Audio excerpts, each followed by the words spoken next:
ایک روز حضرت موسیٰ علیہ السلام نے اپنے رب سے درخواست کی کہ جنت میں جو ان کا رفیق ہوگا اسے دکھلا دیجئے۔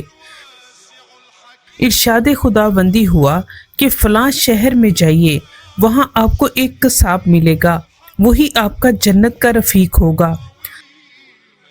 جب حضرت موسیٰ علیہ السلام نے ان کو دکان میں جا کر دیکھا اور اس کے پاس ایک تھیلا دھرا تھا تو وہ جوان کہنے لگا، اے خوبرو، کیا تم میرا مہمان بننا پسند کرتے ہو؟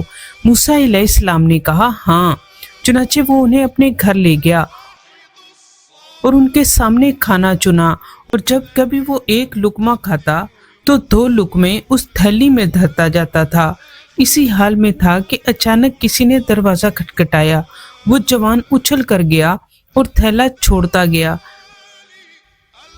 موسیٰ علیہ السلام نے جو اس تھیلے کے اندر دیکھا تو اس میں ایک بوڑھے اور بڑھیا کو پایا، جو دونوں اتنے بوڑھے ہو گئے تھے جیسے چڑیا کا بچہ جس کے ابھی پر بھی نہ نکلے ہوں۔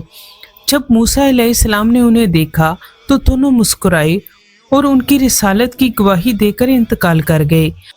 پھر جب وہ جوان آیا تو اس نے تھیلی میں دیکھا اور حضرت موسیٰ علیہ السلام کے ہاتھوں پر بوسہ دیا اور کہنے لگا، آپ موسیٰ علیہ السلام خدا کے رسول ہیں۔ انہوں نے پوچھا، تجھے کس نے بتلایا؟ اس نے کہا، انہی دونوں شخصوں نے جو تھیلی میں تھے۔ بہت بوڑھے ہو گئے تھے، اس لیے میں انہیں تھیلی میں لیے پھرتا تھا، کیونکہ مجھے ڈر لگتا تھا کہ کہیں ان کو کوئی تکلیف نہ ہو، اور میں کبھی بھی بغیر ان کو کھلائے پلائے کھاتا پیتا نہ تھا۔ پہلے وہ کھا پی لیتے تھے